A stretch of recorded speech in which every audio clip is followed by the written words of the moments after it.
Let's go back to the top story around the country now. That's the Transnet strike. We've got Cosatu, Sizwe, Pamla, who joins us this afternoon to talk about it further.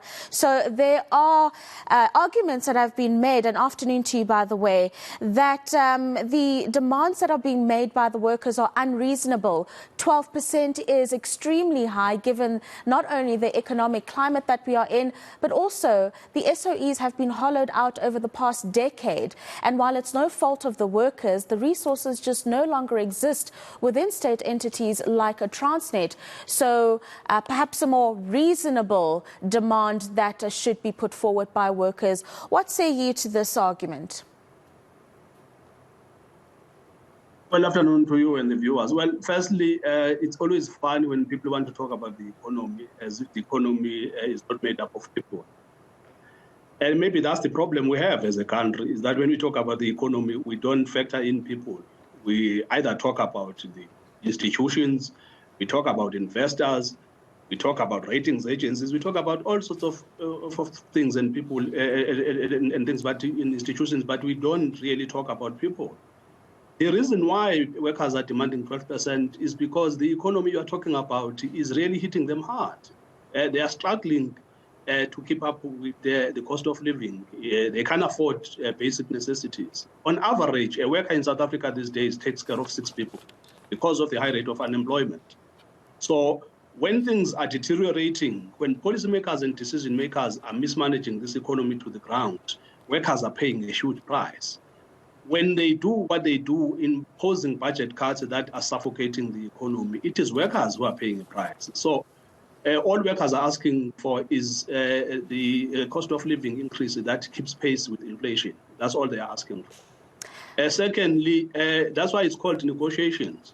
If people are presenting something that you feel is unreasonable, you continue to negotiate with them up until you think we have reached an amicable middle ground where it is acceptable to both parties. What we don't want is for people to come out with a particular figure and then think that they are going to impose on workers. That is not negotiation. You come in, you be open-minded, you negotiate in good faith, you will find a compromise with those that we're negotiating with. We don't think that's what the Transnet is doing. Yeah, and I wanted to ask a follow-up on Transnet. There were engagements within the CCMA, long engagements yesterday. And from what we are seeing as outsiders looking in, it doesn't look like Transnet is willing to budge from that 4 to 5% offer that they've now put on the table.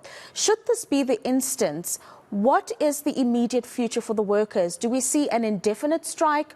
What are we set to see should there be non-movement from the parastatal and also from the workers in terms of what they are asking for?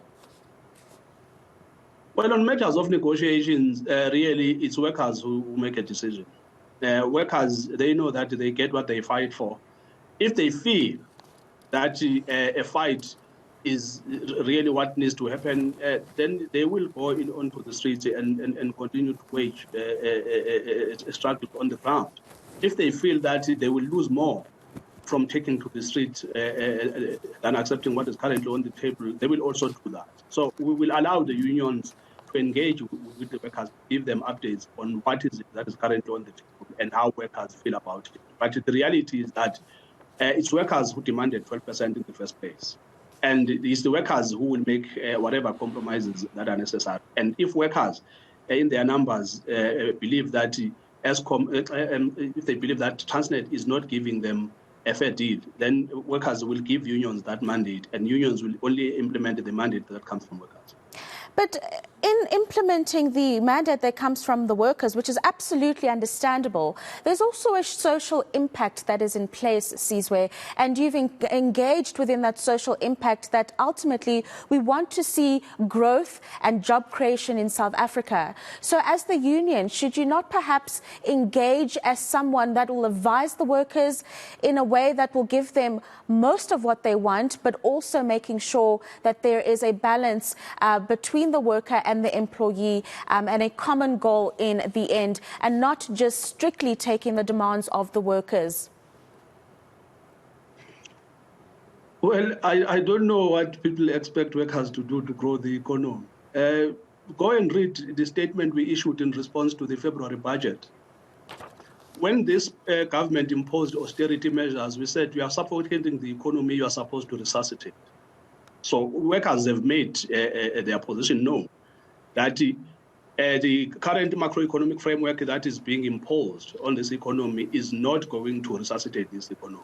And we are being proven right. So what else are workers supposed to do? We're not responsible for the mess that this country is in. Isn't it that the National Treasury has been making a case that to placate ratings agencies and other lenders, it needs to do what it is currently doing? So how do you look workers in the face and tell them that they should live with